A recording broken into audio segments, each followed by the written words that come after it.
ఏపీలో petrol, diesel కష్టాలు ప్రజలను తీవ్ర ఇబ్బందులు పెడుతోంది. రాష్ట్ర వ్యాప్తంగా పలు జిల్లాల్లో బంకులు మూతపడుతున్నాయి. బంకుల్లో నో స్టాక్ బోర్డులు దర్శనమిస్తుండటంతో వాహనదారులు నిరాశతో వెనుదిరుగుతున్నారు. సరిపడా డీజిల్ దొరక్క వ్యవసాయ పనులకు కూడా తీవ్ర ఇబ్బందులు ఎదురవుతున్నాయి.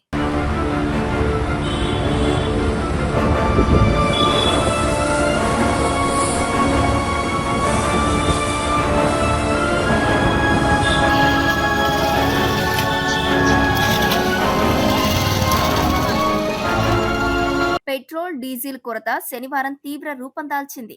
ఒక్కో జిల్లాలో పదుల సంఖ్యలో బంకుల వద్ద నో స్టాక్ బోర్డులు పెట్టారు. పెట్రోల్ కంటే డీజిల్ కొరత అధికంగా ఉందని వాహనదారులు చెబుతున్నారు. శుక్రవారం రాత్రి మొదలైన సమస్య శనివారానికి తీవ్ర రూపం దాల్చడంతో బంకుల వద్ద రైతులు, వాహనదారులు పడిగాపులు కాస్తున్నారు. ఎక్కువ మంది వాహనదారులు అవసరానికి మించి కొనుగోలు చేస్తుండటంతో నిల్వలు తరిగిపోతున్నాయని బంకు యజమానులు చెబుతున్నారు. దీంతో పెట్రోల్, డీజిల్ పరిమితంగా పోస్తున్నామని అంటున్నారు.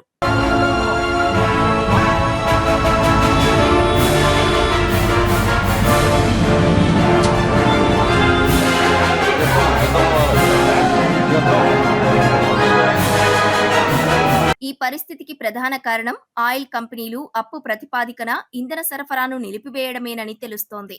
పెండింగ్ బకాయిలు చెల్లించిన తర్వాతే సరఫరా పునరుద్ధరిస్తామని ఆయిల్ కంపెనీలు స్పష్టం చేసినట్లు సమాచారం.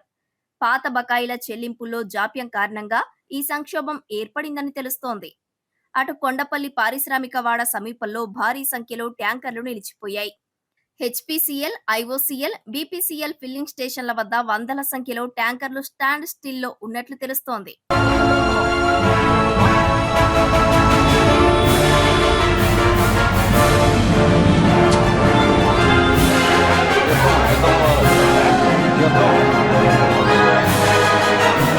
ఉమ్మడి కృష్ణా, గుంటూరు, పశ్చిమ గోదావరి, ఏలూరు, కర్నూలు, అనంతపురం, కడప, తిరుపతి, నెల్లూరు జిల్లాల్లో కూడా సరఫరా అంతరాయం ఏర్పడినట్లు తెలుస్తోంది.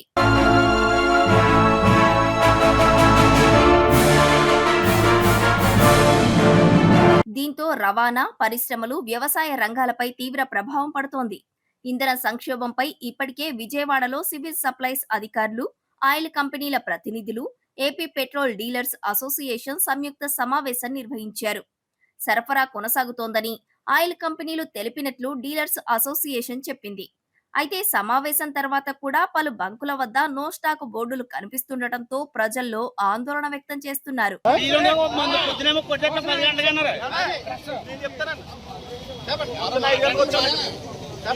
పొద్దున 5 గంటలకు వచ్చాను. డీజిల్ ఉందని అడిగాను. 10 గంటలకు ఆర్డర్ వస్తారు. 10 గంటలకు కూర్చోమన్నారండి. నాకు ఇచ్చిపోరండి. ఇప్పుడు వచ్చాను డీజిల్ అయితే బయట వెళ్ళిపోమని రేవస్గా మారేస్తున్నారండి. అతను పొద్దుంచి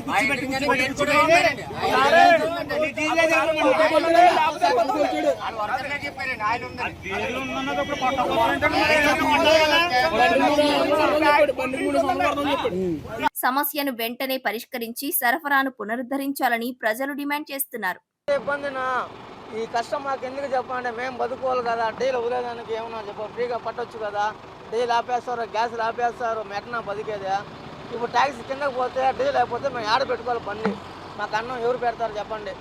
డీజిల్ బంక్కి ఒక గంట సేపుగా లైన్లో నిలబడుకొని ఉన్నాను.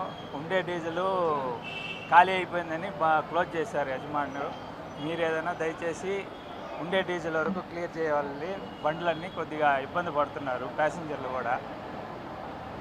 వాళ్ళకి రోజువారైన డీజిల్, పెట్రోలు, మరి కావాల్సిన సిఎన్జి కూడా అన్నీ ఉన్నాయనే నమ్మకంతో కొండకొచ్చి వేలాది వేల కుటుంబంలో ఇక్కడ జీవనం సాగిస్తున్నారు. కానీ ఒకటి, ఇట్లాంటి ఏమన్నా జరిగేటప్పుడు ముందు ఏర్పాటుగా బోర్డులు పెట్టడం కానీ, ఒక నోటీస్ ఇవ్వడం కానీ, ఇలా పరిస్థితి ఉంది, ఇలా రావద్దండి, ఇలా టైం వేస్ట్ చేసుకోవద్దండి, ఇది ఇన్ని రోజులు పడుతుంది అని ఏమైనా ఇన్ఫర్మేషన్ ఇస్తే మేము దాని తగ్గట్టుగా మా ముందు జాగ్రత్తలు మేము ముందు రోజుగానో లేదా వారం ముందుగానో మా ప్రిపరేషన్లో మేము ఉంటాము.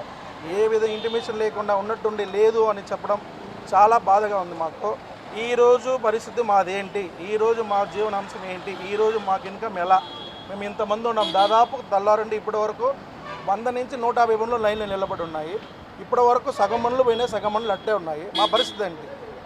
టీటీడీ అధికారులకు ఒకటి విన్నపమండి, ఇట్లాంటివి ఏమీ లేకుండా కొండపైన కానీ తిరుమల చుట్టుపక్కల ఏడా కానీ జనాభా కానీ పబ్లిక్ కానీ పిల్గ్రిమ్స్ ఎవరు కానీ ఇబ్బంది పడకుండా చూసుకోవాల్సిందిగా కోరుకుంటున్నాను. నమో వెంకటేశ్వర.